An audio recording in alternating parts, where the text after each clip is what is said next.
Good morning. Welcome back to the trailer park. I am Chanda-Masta, and please let me know how my sound is this morning. I know we've been all jacked up, but we're in a new studio, so hey, it's taken a couple weeks to tune it in. What is this, like my fourth show in the studio? I've had some issues. Oh, thank God my chat kicked in. My chats have not been working. Jax, I'm so sorry you're sick, honey. I hope you feel better. Get some rest. Lots of fluids. You know what they say. Lots of water. Lots of good healthy stuff. Get yourself a shit ton of garlic, man. That's when I'm sick, I live on garlic. Sounds good. Okay, well, if Oz tells me my sound's good, then I'm gonna trust it. But you guys will have to let me know when I get into the deck how my deck sound is. So how is everybody this morning? I think I launched everywhere. Kate, good morning. I'm listening, but getting ready for our trip and trying to tie down loose ends around my house. I know I got to get ready for the trip too. Oh my gosh, I'm going to drag my suitcase out after the show. Start doing laundry. You know, it's going to be a crazy one for me because I am as broke as a joke. Like, I haven't been this broke in years. Yeah, YouTube slapped me around last month, so I didn't get paid. And, you know, everybody's hurting, so I get it. So here's the thing. I get paid Friday morning, and I got to be on a bus at 8 a.m. So, like, I got to have everything packed except for the stuff I need. And then I got to hit Walmart at, like, 6 a.m. on Friday morning, get what I need, and get on the bus. Because for me to travel anywhere, it is planes, trains, and automobiles, and that is no joke. I'm going to take a 2-hour ride on a bus to take an hour ride on a ferry just to get to Amber. And then, what is it, like 3-4 hours down to Portland? So, it's always a trip. Good morning. Let's see, who do we got in the chat? Emily to John, good to see you. Cold Fusion Gaming, always helping me out. You know, we had our 14th anniversary yesterday, so love to him for that. Let's see, Deborah, good morning, Deborah. Hi, Jax. I said hi to Jax. I got Oz Popeye. Popeye's in there, and it's so weird. I tell you what, I still haven't figured out why my YouTube doesn't launch the way it's supposed to, but I'm assuming you guys are seeing me on YouTube, so we're just going to go with it, man. Let's bring up the little slide deck. Well, I shout out the Rokfin. Hi, Rokfin. Hey, Shane. Good to see you. Hi, Jim. Jim, are you the first one in? You were the first one in. Good morning. Let's see who's over on the Rumbles. Do we have Rumble up? Where did Rumble go? Oh, there's Rumble. Rumble tried to disappear on me. We got Corky82 and Ghost Start over there. Good morning, guys. Okay, I've got a great show for you guys. Let's hoping my internet doesn't crap out on me. It was terrible yesterday. We did a reset this morning. I'm hoping that the internet guys came in from their long weekend and noticed that the internet was messed up in my area and fixed it. But I know that's wishful thinking. I pay more for internet than most people do, and I cannot get steady internet. I don't know why. How do I get this chat to scroll on its own? I will never understand. Okay, let's get the slide deck in. There we go. Fair use. We are on YouTube this morning, so you know what that means. I am merely giving you my opinion. These are my criticisms, my comments, and my thoughts. Do not take them for fact. If you're interested in anything that I'm talking about, go out there and do your research, because I promise you the truth is out there. For now, anyways. And they figure if you find the truth, they'll just call you a conspiracy theorist, because that's how that works. So there you are. There is my disclaimer for Monday morning. Oh, I should turn the heat down. It's a little warm. I had the heat cranked up this morning because is it cold in your neck of the woods? It's freaking freezing where I'm at. I love to travel. Yeah, I love to travel too, Jax. I am a big road tripper. Like, tell me we're going on a road trip. I'll go.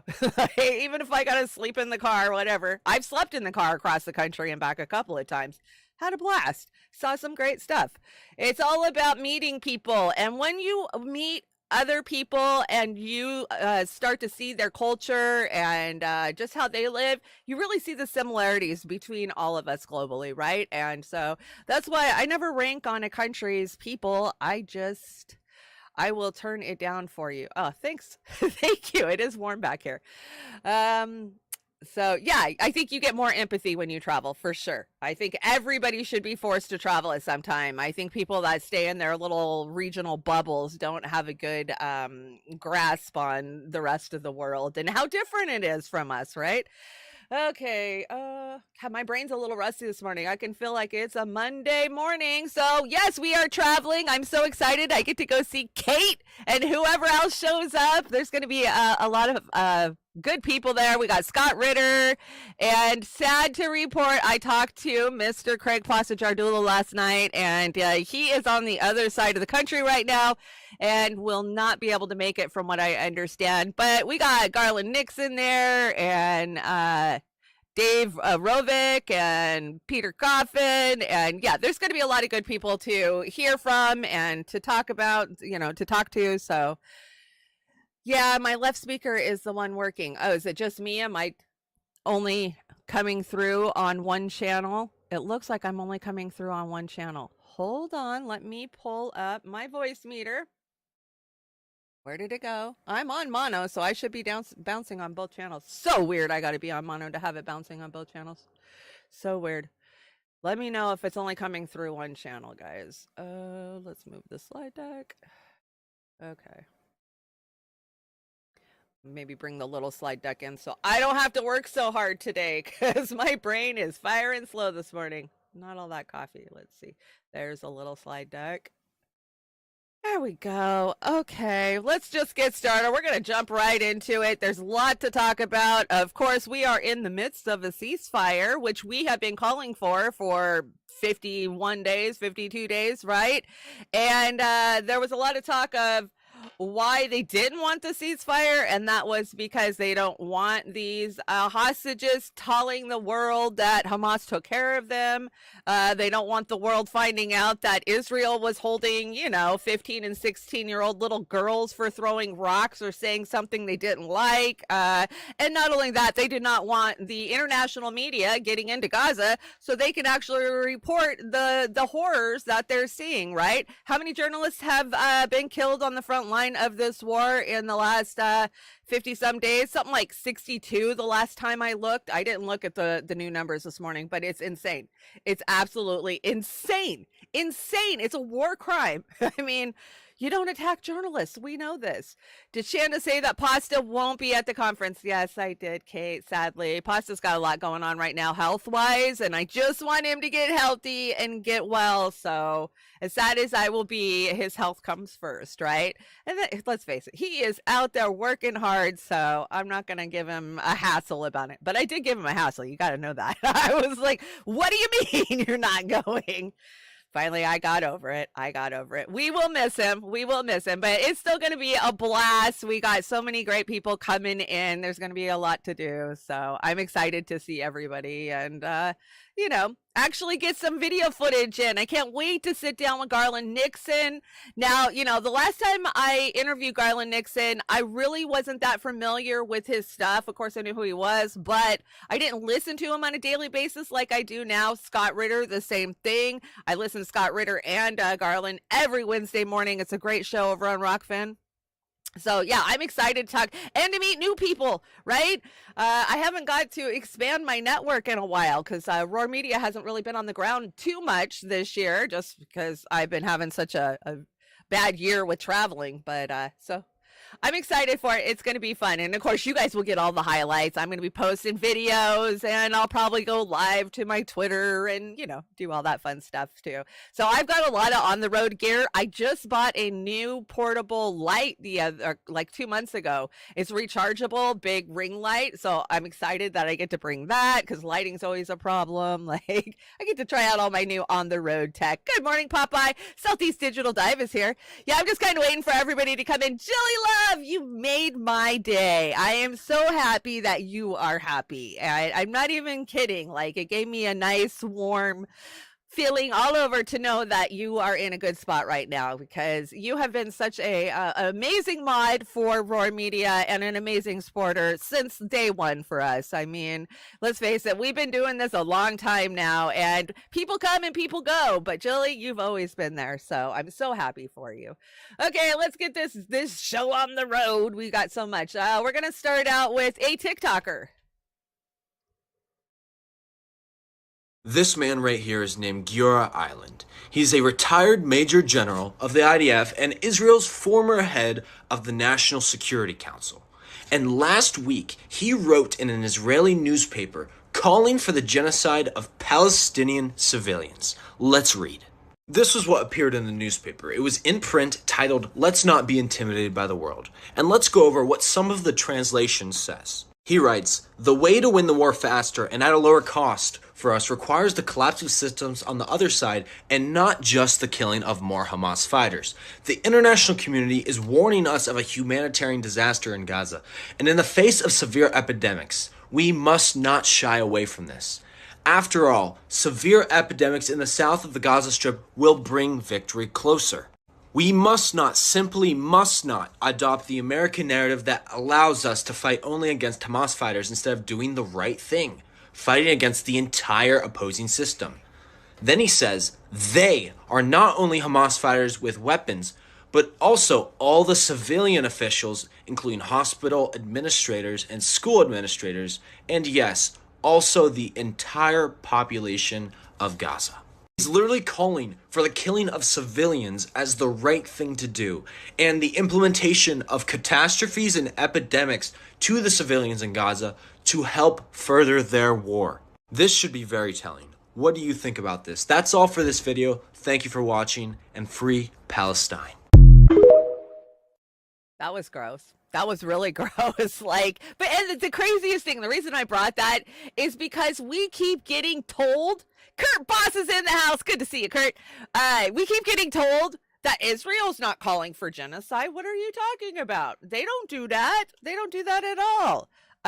We have so many disgusting examples of them doing that was just one more of it, right? Are we shocked? Let's take a look at an updated drone footage. I think this is drone footage of Gaza.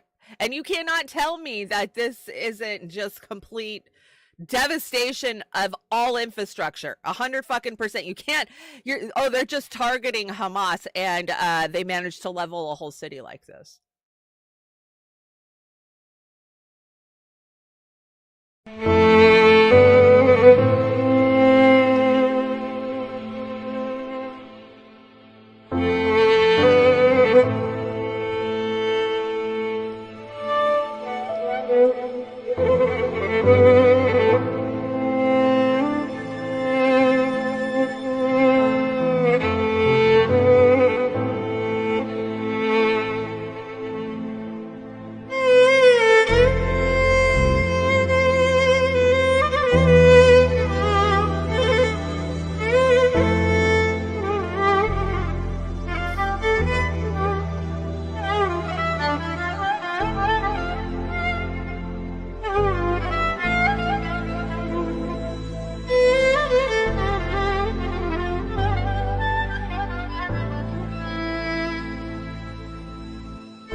Yeah, somebody in the chat said it looks like a nuclear strike. It does. It absolutely does. That looks like ground zero, right? I mean, if you imagine what Hiroshima looked like, very, very similar. And so to say powerful music, right? Yeah, people like, what do we need the music for? It is Hiroshima level, Jilly. That's what I compare it to.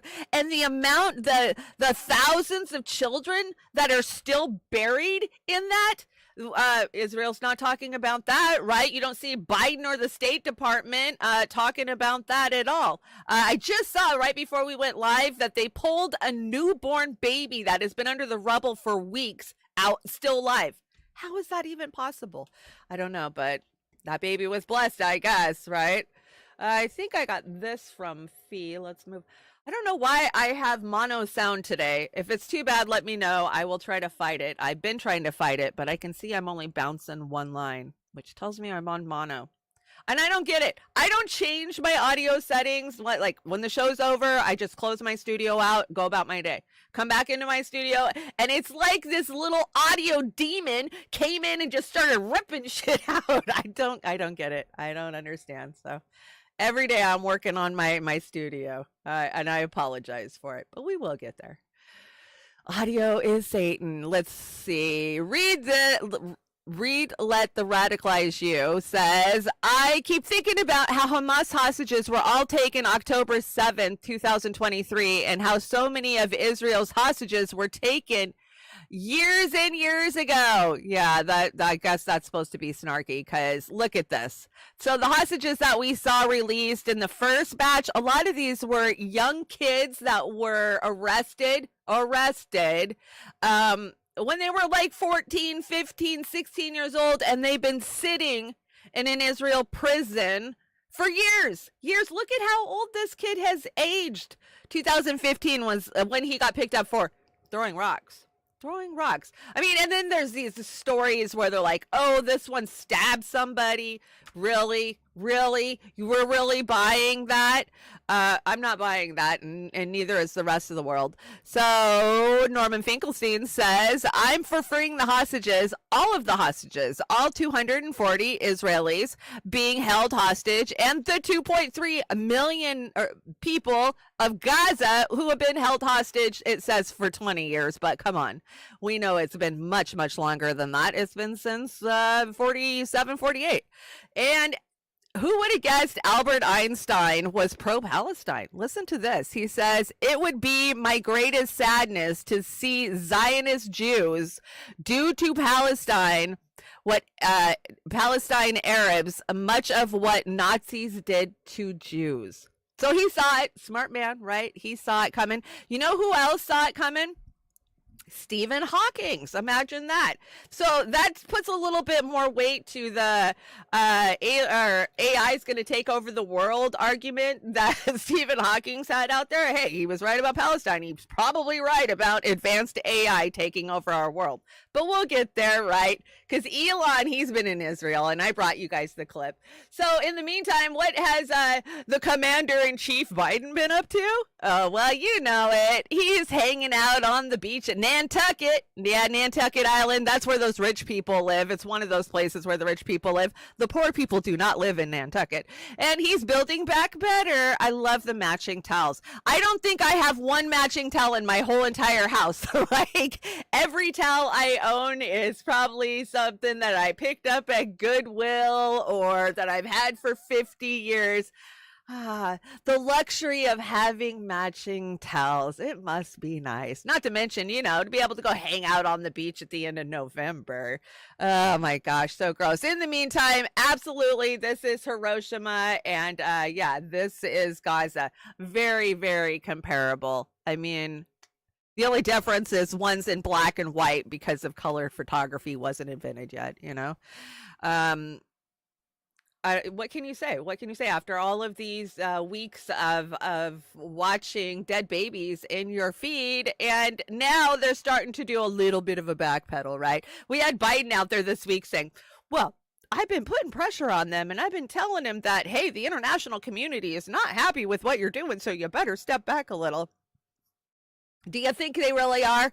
Do you? I don't think one bit that Jake Sullivan and Kirby are telling the IDF, Netanyahu, or Israel that they got to step back what they're doing. We gave them the green light for this 100%. They have the green light. Don't you listen to the pundits on mainstream media? They're calling for more blood, more mayhem, more murder. That's what they're all about. I brought you a Max Blumenthal because we know Max is on top of it. Max Blumenthal says Israel didn't even bother painting Gaza's Indonesian hospital as a covert Hamas base. It just bombed it into oblivion, tortured its staff, and left it strewn with rotting bodies. This report is one of the most gut-wrenching documents I've seen on Israel's state terror. This is from Al Jazeera. Main entrance to the Indonesian hospital, one of northern Gaza's largest healthcare facilities, now in ruins. Overwhelmed with the number of wounded and facing a severe shortage of medical supplies, corridors have become wards and surgeons operate on the floor. After Israeli tanks and snipers laid siege to the hospital for days, troops raided it in the early hours of Friday morning before the ceasefire came into effect. We told them we are civilians. We have children and sick people. We are nurses when they stormed the hospital through the main entrance. They interrogated me with 3 other nurses. They asked me if there is anyone from the resistance here. They asked me about the entrances and the exits of the hospital. We were all panicking and very scared. The hospital has been out of service for weeks. With the extent of the damage, it's not clear whether it will ever reopen. Witnesses recall the horror of Israeli soldiers' interrogation. The 4th floor of the hospital was targeted with a missile. They also cut off electricity and solar power. We had 25 people with broken pelvis who can't be moved. Oh my God, They that's detonated the this worst. entrance. They shot the patients inside the building. They searched us one by one and scanned everyone's faces. While interrogating me, I told them that I am a nurse. They took me to this corner and beat me, and asked me so many questions about the hospital, the Israeli captives and hostages, if I know anything about them. Every question was accompanied by a slap. After that they left. We could have gone, but I promised Allah that I will never leave my patients here alone, and that I will be the last one to leave this hospital. The Committee to Protect Journalists says at least 48 Palestinian journalists have been killed by Israeli fire. Anas al-Sharif is among the few risking their lives to tell the world what is happening in northern Gaza. The occupation forces have damaged and destroyed big parts of the hospital. There's been major destruction here in the hospital. Even equipment and supplies have been ruined by occupation forces. US media report the Biden administration had been concerned by the ceasefire because it would allow journalists greater access to Gaza, which would, they say, expose the devastation and possibly turn public opinion against Israel. The stench of death forces people to cover their nose. Charred, decomposing bodies, children among them, are piled up in one corner. Sorry No guys, I burials don't have normally taken bring place this. because Israeli snipers targeted anyone who ventured out to dig a grave. Streets, schools, houses, shops. Israeli strikes have destroyed them all. After 7 weeks in hiding, people are finally able to go outdoors. But with entire neighborhoods razed to the ground, hundreds of thousands of Palestinians have no Look at homes that left. hole! Osama bin Javed, Al Jazeera. Do you see the size of Make that sure to subscribe hole to in our the channel ground? to get the latest news. Yeah, we know. We subscribe to Al Jazeera.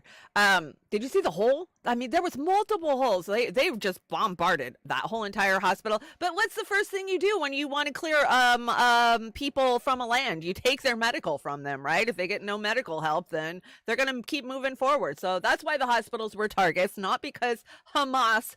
No, because they have absolutely said they are going to clear it all the way to the sea and they are going to annex it. Why? Biden was very clear about this last week in his press conference when he said, we're building a pipeline and a railroad all the way to the sea. And that is their plan. And we've been reporting that for weeks now. We knew that this, just like Syria. What was Syria about? Pipelines. It's always about pipelines. It's always about fuel, energy, and what money, the West can make. And, that didn't do me any good. That was funny. Failed launch. Okay, we'll try again. There we go. Gaza notifications. Have you guys seen this site? They actually do some pretty good reporting and keeping you updated. So due to delays in delivery of aid trucks to Gaza, isn't that crazy? We're having a ceasefire and we have all these aid trucks that Biden keeps talking about, and they haven't made it in yet. The delivery of Israel's prisoners to the Red Cross was postponed tonight. Aid trucks have been waiting in the transit corridors for hours. So what does that mean? What does that mean? Well, I brought this because, one, I want to talk about the Red Cross. I see a lot of people out there praising the Red Cross right now. Let us not forget who the Red Cross is. You give them your blood, and then they sell your blood, and they make millions of dollars off of it. That is who the Red Cross is, at the least top of it. Not to mention the crap they're doing down in the layers of the Red Cross. The Red Cross is evil. Do not support the Red Cross. Yes, the Red Cross, gets in there and gets the people out. But at the end of the day, they're just a multi-millionaire corporation just like the rest of them, right? And all of this aid that's supposed to go into Gaza, we've been calling that since day one. that they would be doing this. And I don't know if I can play this video. I probably can't, but well, what's the worst? I'll get slapped around by YouTube. They already whooped my ass last month. The Red Cross is a child trafficking money laundering operation. Red Cross takes your free blood donations and sells it for billions of dollars for profit. The Rothschild family has been closely associated with the British Red Cross since its inception in 1870 when Nathaniel the First Lord Child, 1840 to 1915, became one of the founding members. Oh, isn't that crazy that the Red Cross was founded right at 1915, and then that letter from Lord Rothschild went to the royal crown in 1917, where they said we're going to create a state, we're going to take Palestine, we're going to call it Israel. Just almost like they had it set up and ready to go. Let's see if I can play this without getting in trouble. I'm going to skip ahead. Here we go. Oh no, I didn't skip ahead. Darn it. Go back. Go back. What this guy says that I can't really play is he's talking about how all Australians need to go and sign a petition that would establish a new blood bank with unvaccinated blood.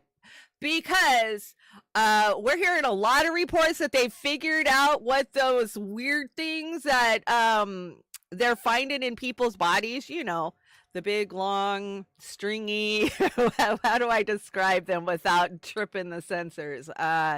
The things that are plugging people's veins. Well, they think they figured out what that is, and that is the spike protein just going crazy, right? And so he's saying, hey, if you are not vaccinated, you do not want that kind of blood transfusion, right?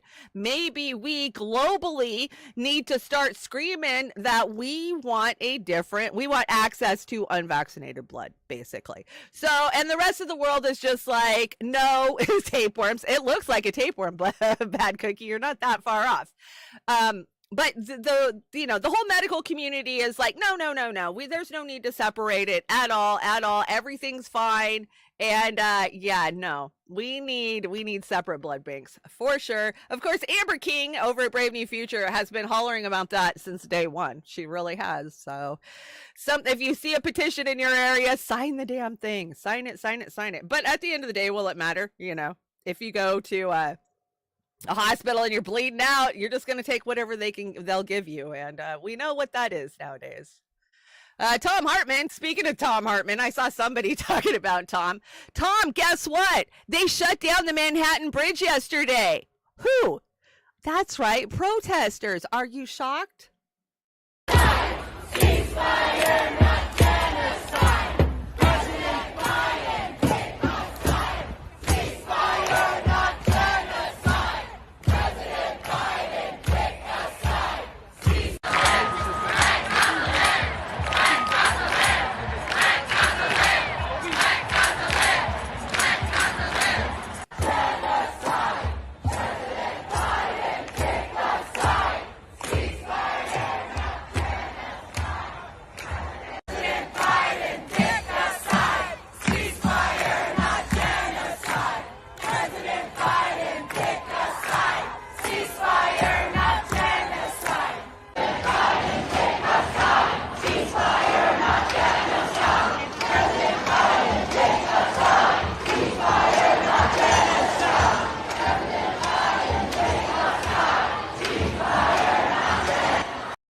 That's right, Tom. There's a lot of people out there that support Palestine. I know you don't understand it and you're paid not to understand it, but shocker for you. You think Biden heard that all the way up in Nantucket? I doubt it.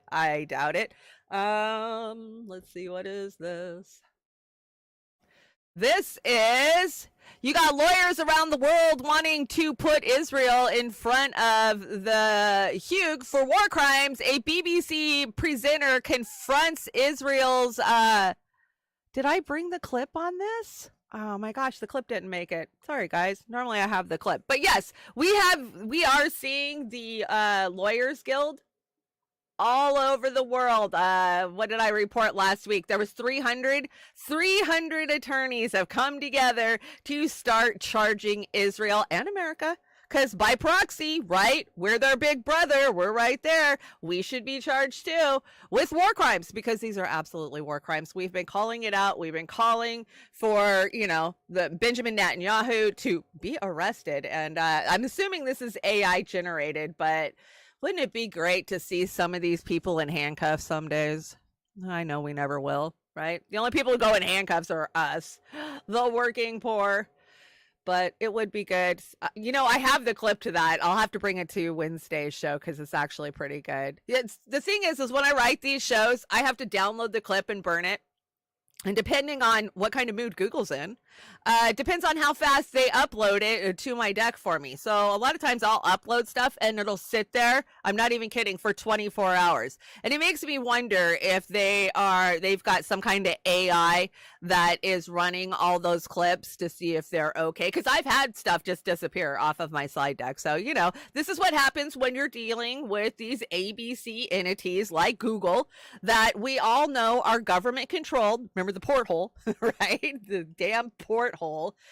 This is Eve Bartlett. If you're not following Eve Bartlett, you need to. You absolutely need to. Amazing journalist, always out there getting the real story. So media coverage, Al Qassam Barages releases footage showing the release of a second batch of Israel prisoners. The prisoners seem healthy and comfortable while waving to the resistance fighters. Now, the community note, you'll see there's a little community note at the bottom. And yeah, I'm one of those privileged people that gets to vote on community notes.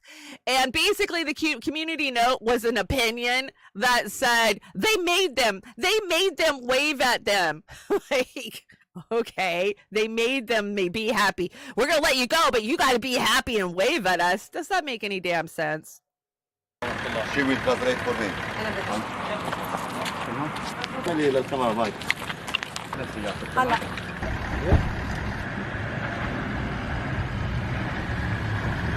They do look pretty healthy. Goodbye. Welcome. Good wait. The doctor waiting also there, so okay. Okay.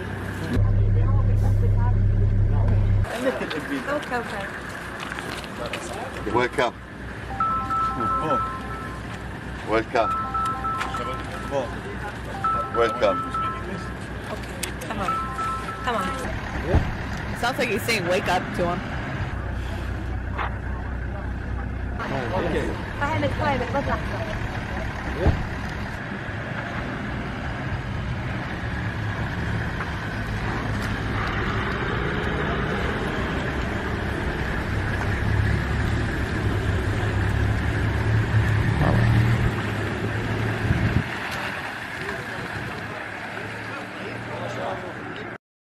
And this is exactly what Israel was worried about.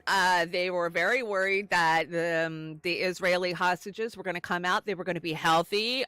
They were going to say things that were in support of Hamas, like they protected us, they took care of us.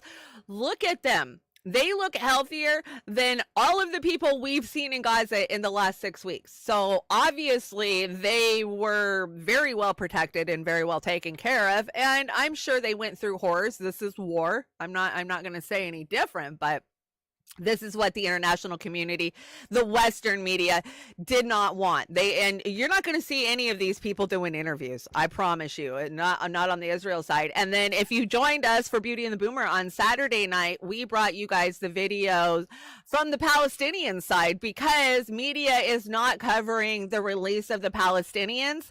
And when the Palestinians are released, they're not allowed to celebrate. They're not allowed to be happy. Their families are not. If their families celebrate because their family member has been returned, they will be deemed a terrorist. And this is just insane. I mean, okay, we're going to release you, but you're not allowed to be happy about it. I mean, that's the level. Actually, CNN reported on it, which makes me wonder, what the hell is CNN up to? I mean, for the last, about 2 weeks, we have seen the BBC, we have seen CNN, even a little bit of MSNBC starting to fucking backpedal and say, well, what about the Palestinians? And starting to cover a little bit from the Palestinian side. And why is that? I believe that is because they know the tides are changing. They have taken the pulse of the international community, and they realize that, oh shit, yeah, we might as well start saying that we support Palestine, because then we might get some viewership back. Disgusting. Who did I see covering this morning? Maybe Garland. I think Garland was covering this. This is just insane and gross.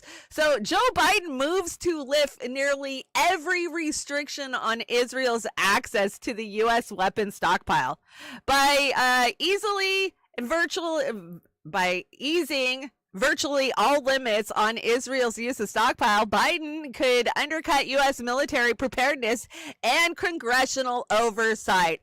And yeah, I don't think it's so much about undercutting U.S. military preparedness, because, hey, we love war, and we make lots of weapons, so we'll just make more. But it's about the congressional oversight, right? Because some of those congressional reps might be getting a little bit of pressure from their constituents, so they might be not so quick to turn over whatever weapons Israel needs. So Biden's going to get ahead of that, and he's just going to lift all that. Congress, you have nothing to do with what we do with our weapons. It's not your place.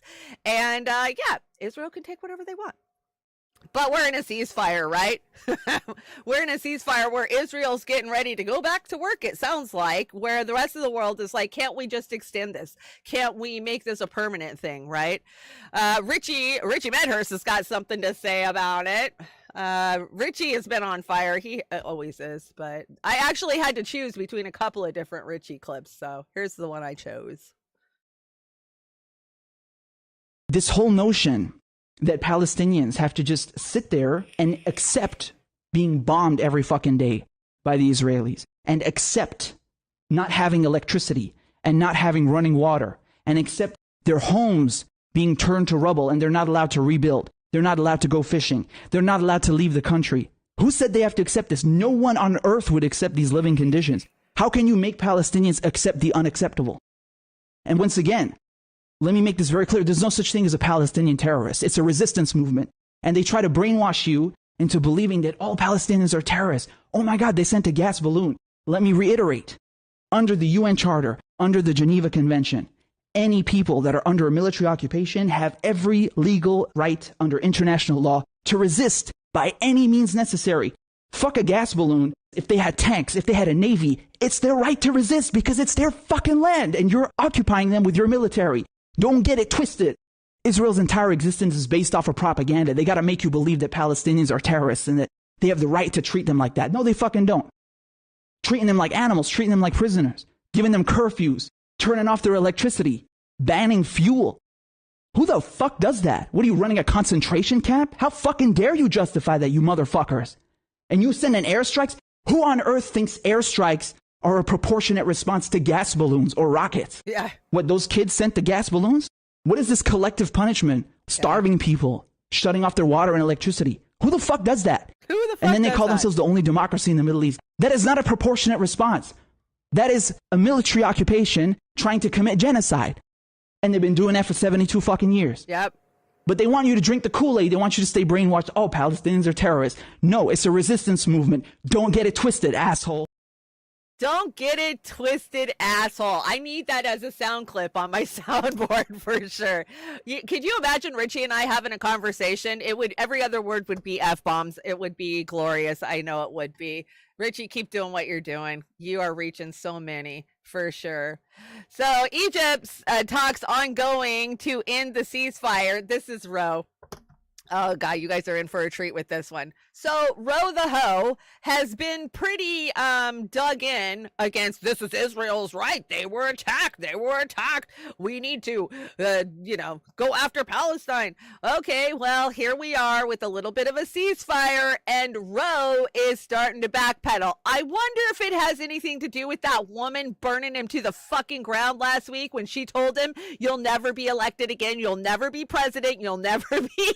Remember, and he had to just sit there and take it. That was something of joy. But yeah, let's watch Ro the Ho. And we're joined now by California Democratic Congressman Ro Khanna, a member of the Armed Services Committee. Congressman Khanna, let's just take a moment to think about the fate of that one American hostage. 4-year-old Abigail Edan just turned 4 on Friday. Her parents slaughtered right in front of her. You spoke to her aunt recently. What's your expectations and what's going to happen with her? It was heartbreaking. Her aunt was in my office, and she was not focused on the brutal murder of her family. She was focused on Abigail, getting her out.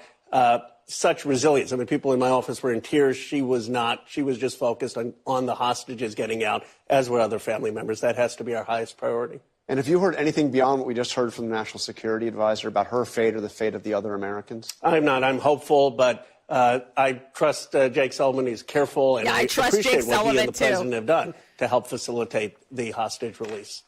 Now, we've had this pause. We're now halfway through it, 4-day pause. It may be extended if there's a release of more.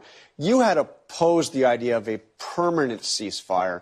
Do you still oppose the idea of a permanent ceasefire? No, I think we need a lasting ceasefire now. I came out for that a few days ago. I'll tell you why. Couple reasons. First, we need more of the hostages to be released, and we've seen now that it's working. Second, there's still Americans in Gaza. We need those Americans and American families to be released. The third point is this. Israel has diminished Hamas's military capability. They now have troops to prevent another October 7th attack. But I just talked to the Saudi ambassador. I talked to the UAE ambassador. Here's the reality on the ground. There are 40,000 Hamas fighters, 40,000. Israel has killed 2,000. It is unrealistic that they're going to be able to kill 40,000 other Hamas fighters, let alone undermine the political and cultural influence of Hamas. So we need a real solution, and that needs to be a Palestinian state with an Israeli state. So let me ask you what I asked Jake. You see the celebrations in the West Bank with people waving Hamas flags, chanting slogans for Hamas. Is Hamas really diminished? I mean, Israel wants to eliminate Hamas. It sounds like they fraction bombed all their tunnels. of their fighters they should killed. Be. But what about their political support?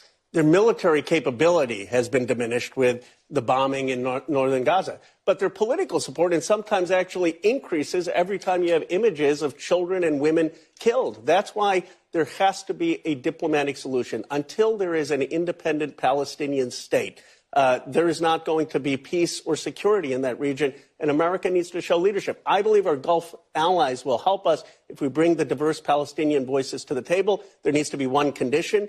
Any Palestinian voice at that table needs to recognize the state of Israel, and then we need to work towards an independent Palestinian state. An independent Palestinian state is what he says. But that's a far cry different than what he was crying just a mere few fucking days ago, right? They see the shifting tides of the international community, definitely. And not only that, a lot of people are saying Israel overestimated the power that they had, especially being surrounded by nothing but Muslim countries, and that they got to start walking it back now, right? I mean, this is just, Roe is the biggest fucking con man that the progressives elected next to Bernie Sanders, in my opinion. He absolutely is. He only does what his donors have paid him to do, and obviously now he is starting to sweat a little and like, oh, maybe I should act a little progressive about this. What does it matter anyways? Because the State Department's going to do what the State Department does. Just gross. Beyond gross. So gross. Oh, why can't I get my deck to move? Slide deck, move. We got a fee says. Which, you know what that means? It means I gotta find the Russian anthem. Where is it? There it is.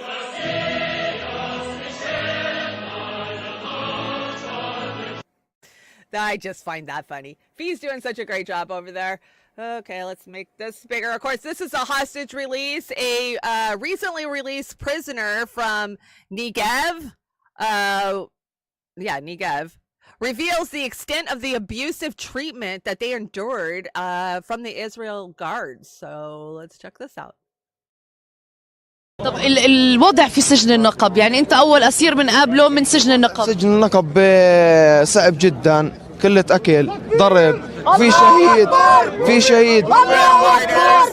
في شهيد استشهد في القسم اللي أنا كنت فيه. I'm going to mute it. His name was, they beat him up to death.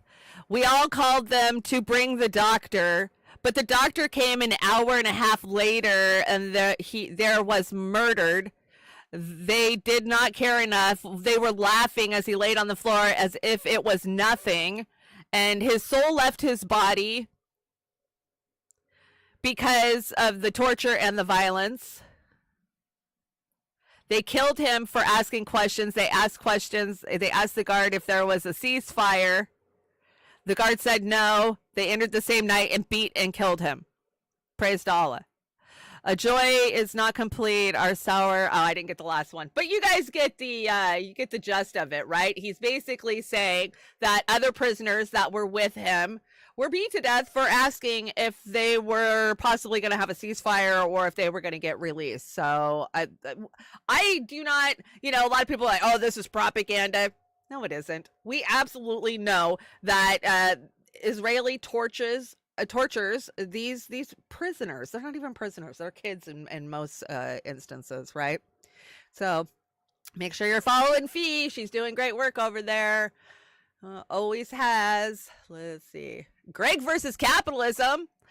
Did you guys see this? Oz sent me this. Former Congressman James Tarfescent, what is his name, died in a tractor accident on his family farm shortly after an interview where he was exposing Apec's influence over U.S. policies. What? Yeah, you're not allowed to talk about them. Let's see. But I believe that Israel has a powerful stranglehold on the American government. They control both members of the House and the Senate. They have us involved in wars of which we have little or no interest. Our children are coming back in body bags. Our nation is bankrupt over these wars. And if you open your mouth, you get targeted. And if they don't beat you at the poll, they'll put you in prison. Explain to me what you see as why you target or why you have a grudge against the Israelis. Why do you have a grudge? The grudge is not necessarily a grudge. It's an objective assessment that no one will have the courage to speak about. They're controlling much of our foreign policy. All of our foreign policy. They're influencing much of our domestic policy. Wolfowitz, as Undersecretary of Defense, manipulated President Bush #2 back into Iraq. They pushed definitely to try and get Bush before he left to move into Iran. We're conducting an expansionist policy of Israel, and everybody's afraid to say it. They control much of the media. They control much of the commerce of the country. And they control powerfully both bodies of the Congress. They own the Congress. Are you an anti-Semite? No, I'm not. That's exactly what they're going to say, and I expect that. What I am is an American. You see, I think America comes first, and we have a one-sided foreign policy in the Mideast, and we've alienated Arabs who have no way of fighting. So what they've done, and I predicted this on the House floor, is they would export violence to America, and they have. They have no other way to fight. I think President Obama knows this. I think he sees this. I think he wants to do something. I think his hands are tied. And I think he's dancing between the raindrops, trying to figure how I can politically machinate some scenario to mitigate these problems. Greta, I'm saying this. I don't think he does. America is in danger if America doesn't take back the government without foreign interference. Okay, so of course that was older. That was obviously when Obama was president. So yeah, died in a tractor accident. Yeah, you don't tell the truth. I mean, maybe it was an accident. Maybe it was a coincidence that a former congressman who was very outspoken about Israel having control, both foreign and domestic control of our government. We know that's what they do, right? This is what the Obama, Clinton, Biden State Department has always been about. If you added up all of the suspicious deaths around all three of those administrations, it is in the triple digits. I'm not even kidding. Tell me I'm wrong. Go ahead, because I'm not. This meme says, there was a Hamas base in that press building. Yeah, I'm sure. There was a Hamas base in that family home. I'm sure. There was a Hamas base in that food stand. Yeah, goddamn food stands. And there was a Hamas base in that child's skull. Because that's the basically the rationale that they tell us on a daily basis, right? So gross. So gross. So rest in peace, Congressman, for telling the truth, He did tell us the truth. Oh, this is absolutely disgusting. So yesterday I'm scrolling my Twitter feed looking for interesting content for you guys, and I come across the fact that Jon Lovitz is fucking trending. Why is Jon Lovitz trending? Now, we like some of these comedians, the old Adam Sandler, Billy Madison guys, right? Some of them are dropping some truths. Rob Schneider was dropping some truths when it came to the boop boop, right? The safe and effective boop boop. But he hasn't been that great on Israel, so, you know, I figure, okay, well, maybe Jon Lovitz is a little better. No, absolutely freaking not. This is just disgusting. Let me bring this all the way up so you guys can see it. So, Ganja Girl 2004 Bronx leftist / green replies to a post that Jon Lovitz puts up that is just disgusting, you know, calling for genocide. And she says, you believe Zionist Nazis who are known to lie and peddle in propaganda, and you support the murder of babies by Israel's drones. And it goes on a little bit more. And he tweets back at her, another person who calls herself Jewish and is anti-Semitic and says, I'm a Nazi. Why don't you go to Gaza and tell them you're Jewish and then beg for your life as they R-word you and stick a knife in you and cut your head off? If that doesn't prove the damn point that Israel is a terrorist state, I don't know what does. I don't know what does. Go to Israel. Let them chop your head off just because you disagree with them genociding a whole people. Disgusting. Hollywood. I've got a huge Hollywood section because Hollywood's just coming out of the cracks supporting this shit. And we're going to talk about it when we get towards the end of the deck. But I wanted to put that up in the Gaza section because that is just absolutely disgusting. Why don't you go to Gaza and tell them you're Jewish and then beg for your life as they R-word you? Okay, Israel's such a great state that they R-word anybody who doesn't agree with them or stick a knife in you or chop your head off, but that's what we're fighting to preserve? Come on, disgusting. Absolutely gross. And he got ratioed, he got freaking trending, like he got burnt to the ground. Yes, Hollywood is flooded with neoliberal money. And it's also controlled by the Jews. I'm a Jew. I can say that. It's true. It's 100% true. And we've known it. You know it. I know it. Dave Chappelle knows it. Who else has called it out? Kanye West has called it out. But you're not allowed to call that out because then you're anti-Semitic, right? Just like the time that I got burnt to the ground and called an anti-Semitic for calling out the Rothschilds. Oh my God, when you attack the Rothschilds, you're attacking Israel. No, I'm not. I'm attacking the most elite family in the world that has had financial control over every fucking bank that matters for 400 years. That's who I'm attacking. Doesn't have anything to do with their heritage or their blood, right? Absolutely gross. Comedy always has a way of pointing out the facts of the matter, right? And I'll probably take a hit for this, but I don't care. It's worth watching. It's short. It's sweet.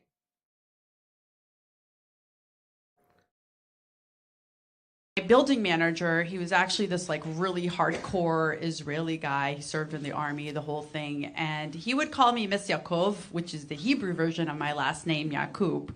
So I'm pretty sure that he thinks that I'm Jewish or Israeli, and it's kind of awkward because I don't want to come out and tell him that I'm actually Palestinian. Because like, what if I come home one day and find him living in my apartment?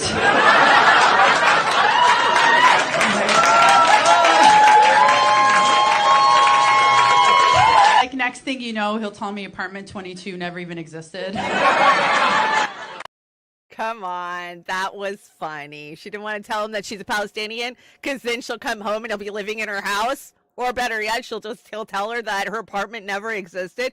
That is such parallels to Gaza, right? Nope, you don't live here anymore. We live here. Oh, you never had a state. We don't know what you're talking about. What state did you have?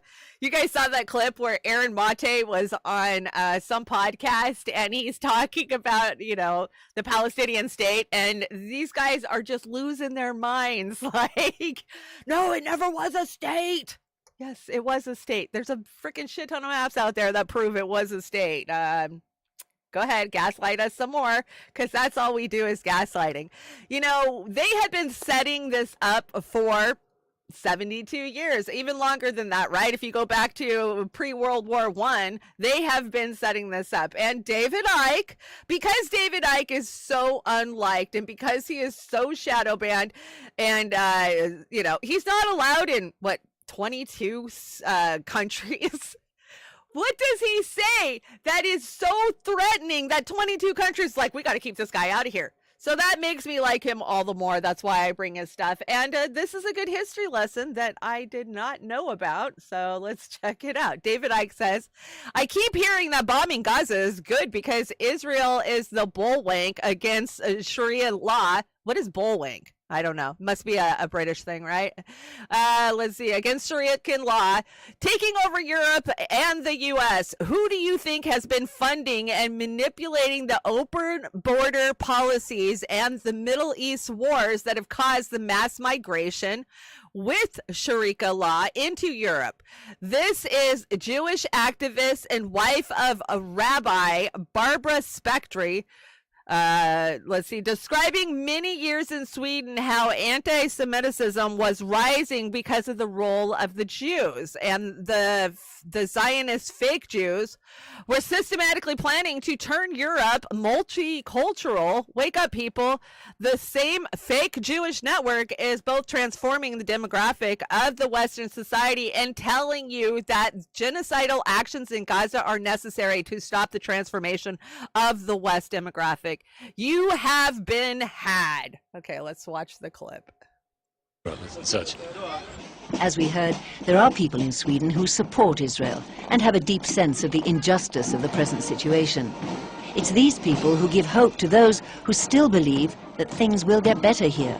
One of them is Barbara Spectre, a former American who made Aliyah and then 10 years ago, with the help of the government of Sweden, set up a non-denominational institute of Jewish learning with the Greek name of Paideia, here in Stockholm. She believes the current wave of anti-Semitism in Sweden will pass and that Jews have an important role to play in a country undergoing profound change. I think there's a resurgence of anti-Semitism because at this point in time, Europe has not yet learned how to be multicultural. And I think we're going to be part of the throes of that transformation, which must take place. Europe is not going to be the monolithic societies that they once were in the last century. Jews are going to be at the center of that. It's a huge transformation for Europe to make. They are now going into a multicultural mode, and Jews will be resented because of our leading role. But without that leading role and without that transformation, Europe will not survive. Paideia. You know, I'm all for multicultural, everything, right? But why should anybody be the leader of that, right? She just said the Jews will be the leader of it. If it's truly multicultural, wouldn't nobody be the leader of it? Wouldn't everybody equally be the leader of it? Just my thought on it. Yeah, you know, we see this with our borders, the southern border. Yeah, they're intentionally changing the hierarchy so they can be in control. We've known that. Oh, DARPA boy. So you guys think Elon's doing a great job with X? I don't. Not one bit. I'm so shadow banned over there. It's like I live in my own Twitter feed, right? Only a few of you who interact with me on a daily basis are the only ones I ever see. And I know it's the same for you. We live in these contrived little echo chambers that have been designed for us by the AI algorithms. And he knows it. He absolutely knows it. He's playing both sides because, hey, he's not a fucking dummy. He knows DARPA gives him money.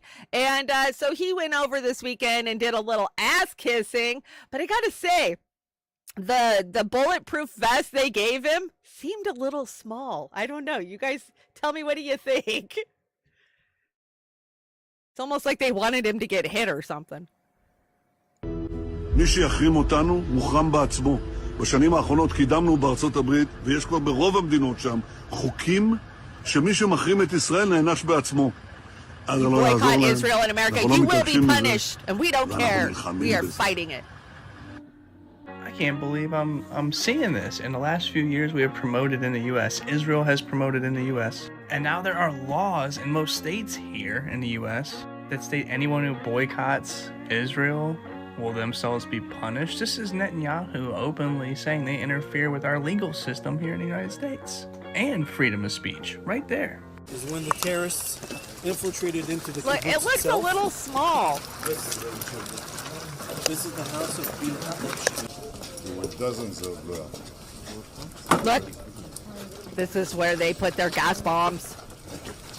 Fat guy in a little coat. Yes, totally. Fat guy in a little, what is that? Bulletproof vest. It looked like it was only big enough to fit right here. And I mean, Elon, yeah, he's got a little bit of a tummy on him. Sometimes it's bigger than, you know, we've seen him flux weight-wise. I'm going to guess Ozempic, but yeah, you know, it just cracks me up because every day I bring you guys some kind of DARPA boy story, right? And the DARPA boy sycophants, man, they just think that, and it's the far right, they think that X is the free speech platform. Look at him battling against the machine, and that's not what he's doing, guys. He is the machine. He is, you know, and we've been saying it for many years here.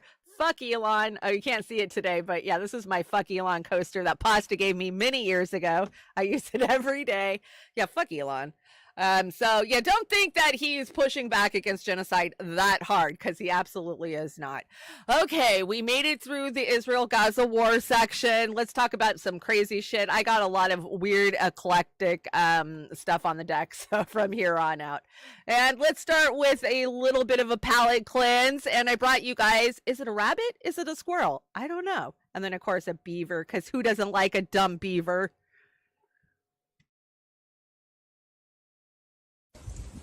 What is it? Is it a rabbit? I've never seen a squirrel with ears like that. He's cute, though. He's super cute. I would name him George. I love how the wind blows his little ears around. I need one of those. God. How do I get one? Yeah. For sure. He's just too stinking cute. Okay, let's check out the dumb beaver. Damn, can you imagine eating a whole tree? Too cute. And what are you staring at? I want a pet beaver. Can you have a pet beaver? I mean, I already have a pet beaver, but can you have a real pet beaver? I don't know. They're probably outlawed, right? Oh, he's even working at night. Look at him go. Maybe he should take a nap. Yeah, he's gonna go take a nap. He's over it. Oh, nope. Oh, that must be the night crew coming in. Oh, that is too funny. Okay, that was your funny, cute palate cleanse. Now we'll go talk about other stuff in the world. Let's start off with Unknown. Unknown says, so when hashtag Ukraine raises the hashtag Nazi flag that burns hashtag Jewish, a life we need to hashtag stand with Ukraine, but when people go against hashtag Palestine genocide, what hashtag Israel new Nazism do? Hashtag Palestine are bad. So basically, yeah, I mean, the world has been flipped upside down when it comes to the Nazi equivalation, right? I mean, we look at what they're doing to Gaza, what Israel's stance is, that they all must die, they're all terrorists, as the same way that Hitler and the Third Reich looked at the Jews. And not just the Jews, because come on, they ethnically cleansed more than just the Jews, but the Jews got the worst of it, we know that. But they're not calling out the true Nazis. We've been calling out Ukraine for its support of Nazis for years now, and yeah, just watch them. Ich will nicht. Ich will nicht. Komm schlafen. Ich will nicht. Komm spazieren. Ich will nicht. Is that some song that what's his name danced to? Zelensky. It sounds like that video. Remember when Zelensky's all in leather? Yeah, that's what it sounded like anyways. But yeah, I mean, we keep pointing out that the Ukrainians are Nazis. You know, doesn't do any good.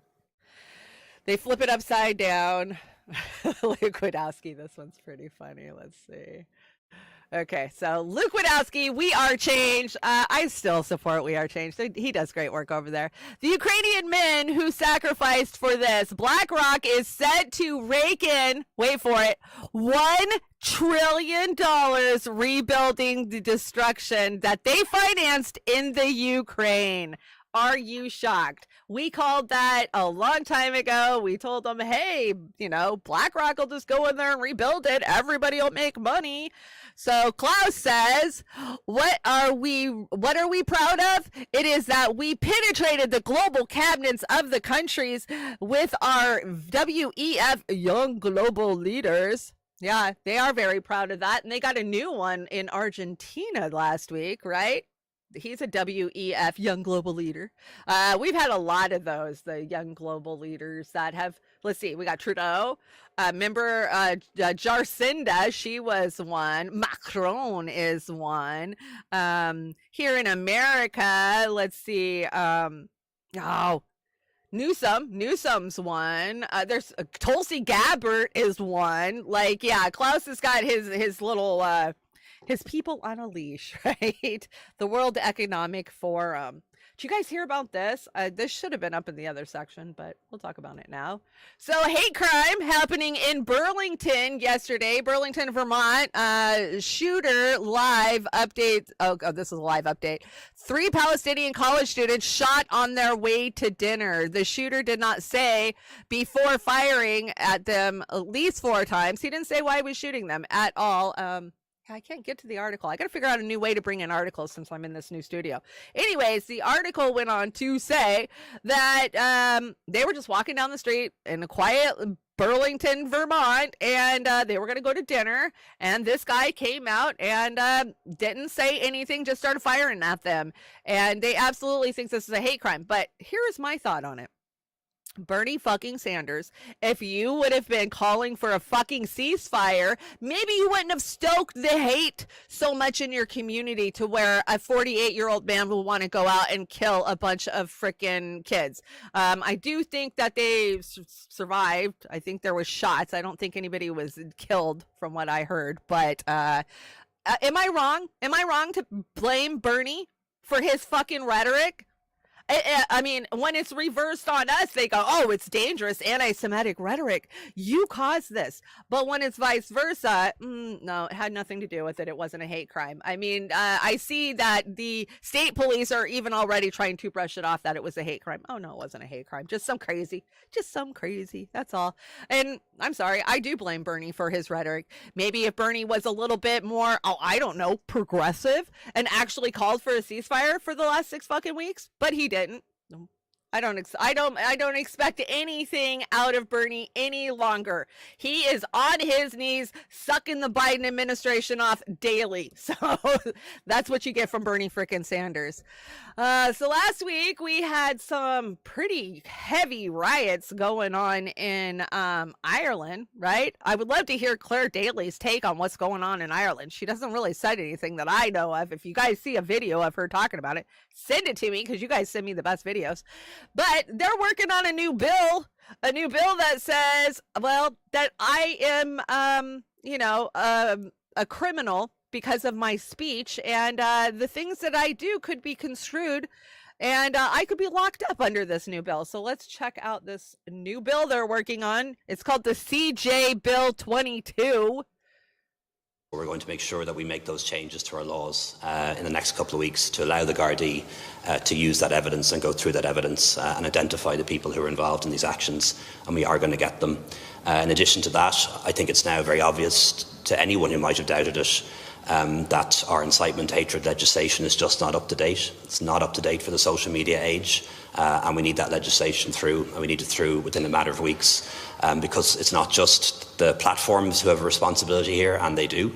There's also the individuals who post messages and images online that stir up hatred and violence, and we need to be able to use laws to go after them individually as well.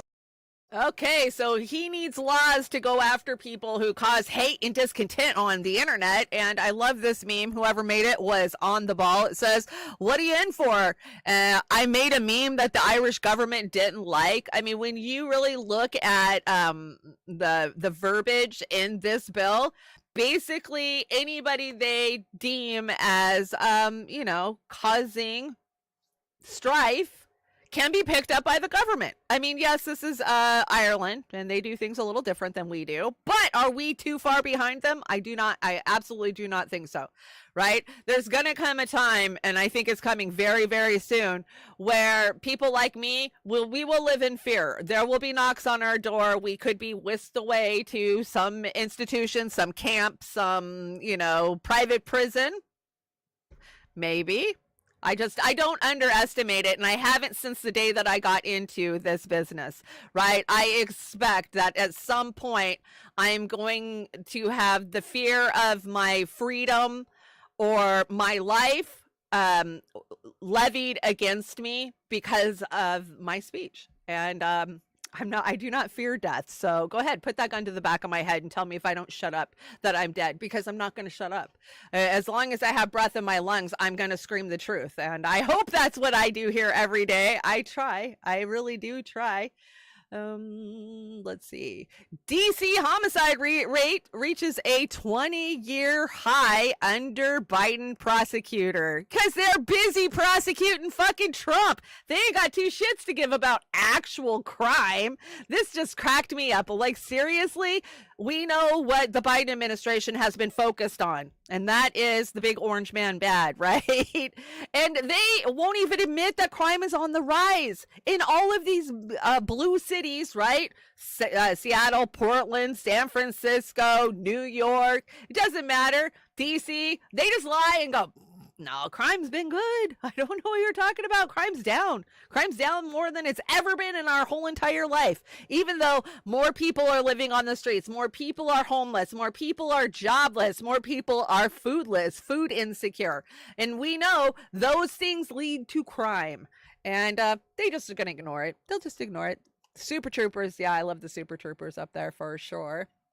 But since we're talking about housing, I brought this little chart for you guys. So I had my nephew, my 18-year-old nephew, come over for Thanksgiving, and it broke my heart because he literally stopped midway through dinner and he looked at me and he said, "Auntie, I will never own a house."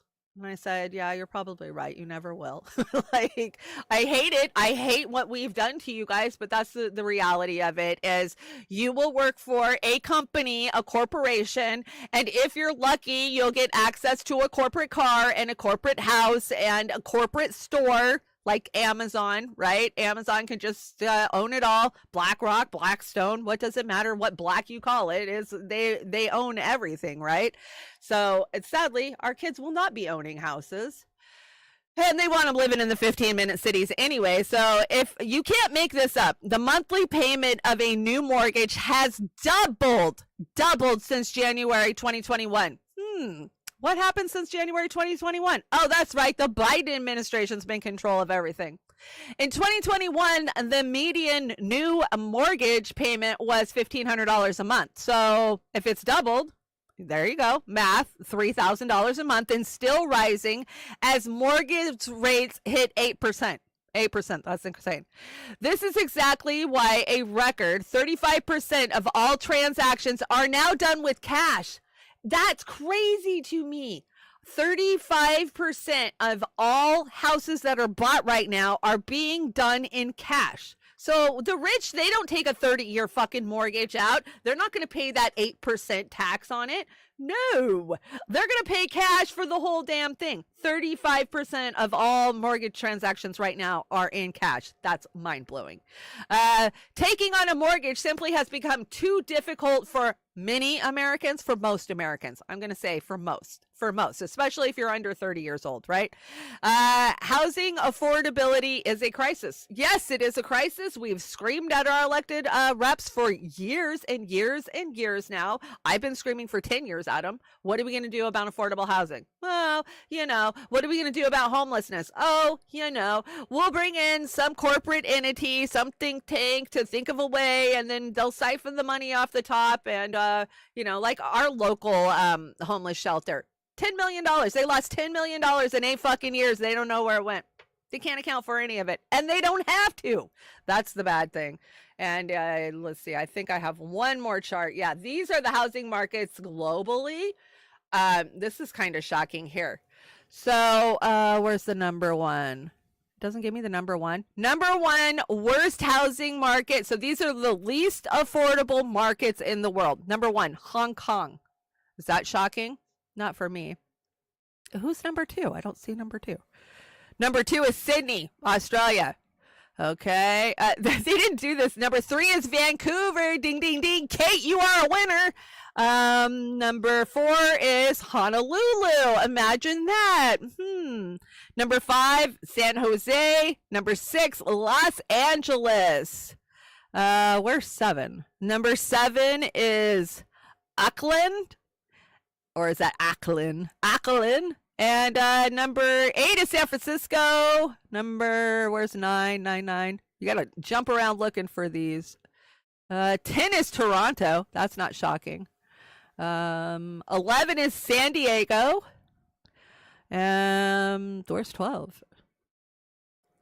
It's like hunt and pick. 12, Greater London. Wow, Greater London's in 12th place for the least affordable housing market. You think it would be up there in the top 5. That's kind of shocking. And let's see. Then you got Miami, of course, Florida coming in there at the end. That's crazy. These housing bubbles that the housing index for 2021. I mean, how out of date is that? 2021. You just got told that it has doubled since then.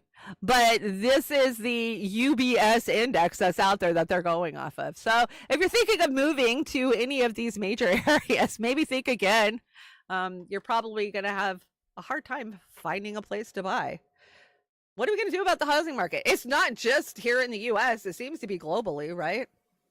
I don't know. I'm just thankful that I got my dumpy little trailer and my dumpy little trailer park, and it's affordable for at this moment, but the rent keeps going up. I saw that Chanda-Masta is working on some rent caps, and that is great because we need some. These landlords, the way these laws are wrote, they're just allowed to raise your rent however they feel, when they feel, every year. Oh, it's been a year. You haven't raised the rent in a year. Go ahead, raise the rent again. I went from $270 in my little trailer park in 2015 to now it is $600 just for the land. That's just for the land. I own the house. And and water, which is crappy poison water at that, right? Oh, and we get garbage service too, but they only give us one small can, and you better hold your stuff until the day the garbage guy comes. Like, what it's like living in the little trailer parks. I got this from Kim.com. Says alien technology would take the Pentagon and the war pigs out of business. Of course, this is News Nation. That's where Fredo works now. I'm going to get me a cream of News Nation because I think they're bullshit too.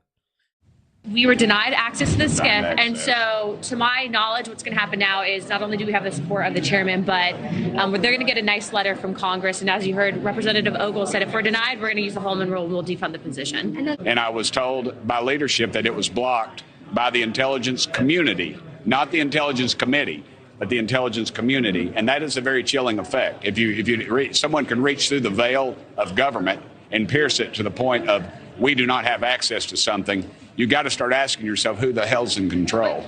And I think it'd be wise for you all to start looking at some financial disclosures of some of those corporations, some of the people who do the stonewalling in this town. And that's what we're going to start doing. We're going to start talking to people. We're going to start naming names. I want you to think about this. Think about this, that something with the capabilities of traveling light years, not showing a heat signature, and the energy capabilities of that, That would put the Pentagon out of business. We wouldn't be fighting these worthless wars overseas over oil, and American boys and girls wouldn't be dying. It would put the war pigs out of business, and they'd have to go somewhere else. And I'm all for that. I'm all for that. Careful, you're gonna have a damn tractor accident. You keep talking like that. I found that so fucking amusing because he's like, you gotta ask yourself, when a corporation can reach through and have control of your Congress, who's actually in charge? We know who's actually in charge. You're fucking funny. And yeah, so they want more UFO hearings, and apparently, you know, I don't know, DARPA, whoever's in control of the US UFOs said, no, we're not doing that. They spent a little money to shut it down. And so, yeah, he's a dead man. He keeps talking like that. Kate says, with all my husbands, we can't even buy a house in Vancouver, over $1.5 million for a fucking shithole in British Columbia. I can buy a decent house in Wisconsin for $125,000. That is absolutely true, right? I think we need to start looking at some of these outlying areas, right? I would actually move back to Louisiana at this point, just because the cost of living is so much better down there than it is in Washington State. Because as you know, Washington State, because we don't have a state income tax, we pay taxes upon taxes upon taxes upon taxes upon taxes here in this state because they don't have a source to pull from. We pay the highest taxes in the country in Washington State. And you know who pays the highest percentage of those taxes in Washington State? That's right. 33% of the poorest people in the fucking state pay the most amount of those taxes. Because tax the poor, and the rich, they don't give up anything ever. I got this from Amber, I want to say. Miss Amber King says, an extremely powerful cosmic ray hit Earth. We don't know where it came from. And yeah, they don't know where it came from. They don't know why it hit us. But it hit us with the strength of the Boggs Higgs particle. You know, the Hadron Collider, the God particle that they found. It hit us with that much strength. And they have no fucking idea why or how or where it came from. I just thought that was interesting. You know, there's a lot of talk out there that our magnetic poles are shifting. Are they? You know, who knows? Who knows? Even if they were, you think they'd tell us? There was actually a book wrote about this in the 50s. And what was it called? Something Eve. The Adam and Eve story. Yeah, I think it was called the Adam and Eve story. Anyways, this really well-known professor wrote this, and he says that when the poles shift, the tides will slam into each other, right? And 100-foot wall of water is going to wash over the whole entire planet and take us all out. So yeah, God's pissed. It is the God particle. So maybe he's like, you know what? I've had it with what you guys are doing down there to Palestine. So I'm going to smack you for it. Oz, I had to reface you on this. This was just too funny. Oz says, it is amazing how many people are ashamed of their bodies and how few of their minds. Yeah, it's true. It is so true. People should be more ashamed of their minds than their bodies. I agree. 9/11 deception. I just thought I'd bring a little conspiracy for 9/11. I don't think enough people are talking about it. These were questions that CNN was asking at the time. Let's see what answers CNN was looking for. How could Muhammad Atta's passport survive the fireball explosion that supposedly cremated him, fly out of his pocket, fly out of the incinerated plane, flutter to the ground into 2 feet of debris, and end up in readable condition in the hands of investigators, all within 48 hours? Why did 19 Muslim men even need passports on domestic flights? How were passports found but not the plane's voice recorders? Why did the hijackers need passports they would never use again after their suicide flights? And why were the 19 accused Muslims not under surveillance on 911 if they were so easy to identify? The conspicuous trail of planted evidence continued 3 weeks after the 911 attacks, when anthrax letters killed 5 people and were clearly worded to throw the blame on Muslims. Death to America, death to Israel, Allah is great. It has since been proven that the anthrax came from a U.S. Army lab and was never mailed by Muslims. There are no airport security videos of any of the 19 accused Muslims boarding any of the hijacked planes. There was some great questions in there, right? Like, why would they need a passport on a domestic flight? That was a good one. And then I totally forgot that they never found the black boxes, right? They never got the voice recordings from them. We have heard some voice recordings from from air traffic control from the flight that what was the flight that went down in Pennsylvania. And the crazy thing about those flight recordings that we heard is voice analysts say that the terrorists are speaking in an Israel-based accent of Hebrew. Why would Muslims be doing that? That makes no sense, right? So there's a lot of conspiracy. How dare you tie Israel to 9/11? I have always thought that Israel was in on 9/11. Always, since day frickin' one. From day one, I will tell you that. Like, who had the wherewithal and the want to make the rest of the world hate Muslims? Israel. It's not simple, but Saudi Arabia is in the mix. Some places too. There's so many questions, and you're not even allowed to ask questions at all. Don't ask questions about 9/11. We're way past that. How dare you ask questions? How dare you ask questions about JFK? I mean, it's just, oh my gosh, this is insane. So do you know that there is a new virus out there that's so scary that they're starting to propagandize about it? So there is a new pneumonia virus that is ripping through Beijing and China. And they're not saying it's a new virus. They're saying it's a mutation of a different virus. So not to freak out. Let's check it out. We'll see where this goes over the next couple of weeks, right? Because this is how COVID started. We watched some videos of people in China getting sick. And the next thing you know, our whole entire worlds are upside down. New pneumonia that came back in China. It is allegedly ripping through Chinese schools, sparking fears and bringing back memories. Hold on. We should learn our lesson with what happened in 2020, especially when it came to all the videos of all those Chinese people just like falling down. Why in the world did the Chinese government release that? Why were we getting videos of just people collapsing, dying in the middle of the streets in China, in Wuhan, over and over and over again? We got that all over the corporate news. That was a freaking psyop. You never know what these crazy criminal sociopathic individuals who believe that there's too many people in this world are going to be capable of, and therefore you need to be aware of what's going on, but also not susceptible to its kind of emotional propaganda, because this only works if we're emotionally invested in it. If we're frazzled to the point where we're just like, okay, I'm not going to critically think at all. I'm not going to look back into what happened before. I'm not going to address this in a real way. I'm just going to react immediately. And I think that's where they get a lot of the people. I'm in danger. We are. We're all in danger. We're all in danger of being propagandized and locked into our houses again. Don't do it. Don't fall for it again. And yeah, but they're saying, I watched a bunch of videos on experts saying, yeah, this isn't like COVID was a new virus that we had never seen. This pneumonia, this is a regular old virus, and it's leading to pneumonia in children. Well, here's the thing. We've locked people up and put masks over them for the last 3 fucking years. Nobody has an immune system anymore. We never told anybody, build your immune system up, take some vitamin D, eat healthy, get healthy.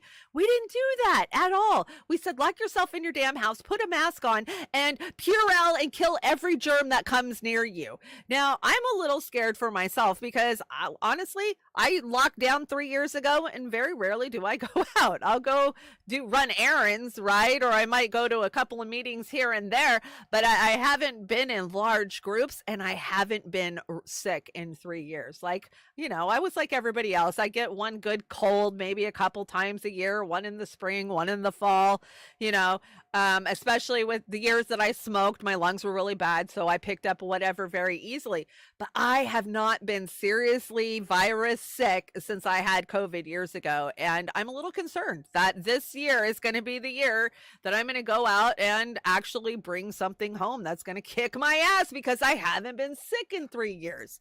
I'm very worried about it. I'm taking my vitamin D. I'm doing what I can, but once it come for you, it'll come for you. And when you haven't been sick that in a long, long time, it's going to be bad, right?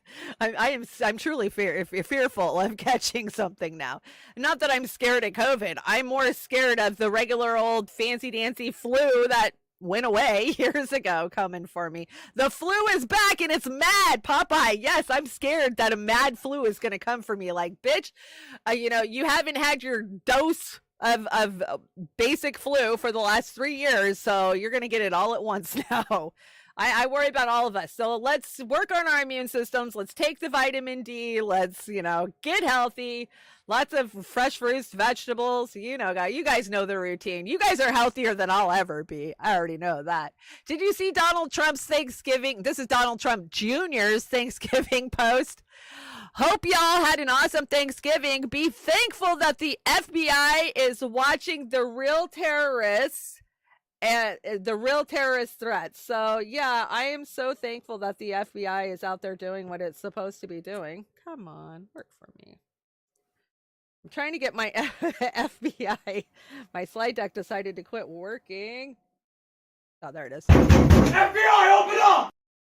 FBI, open up. No, they don't even bother to knock anymore, right? They just kick your door in. But I just thought that was funny. The Trump family, they're on top of it. Let's see. Who are you? It's the CIA. The terrorist group you created.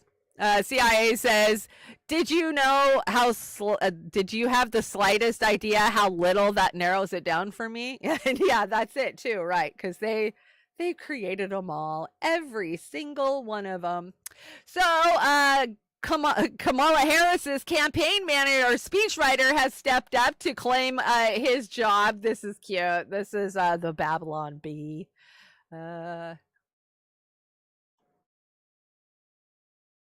I'm Oliver Bashania, and I'm 16 and a half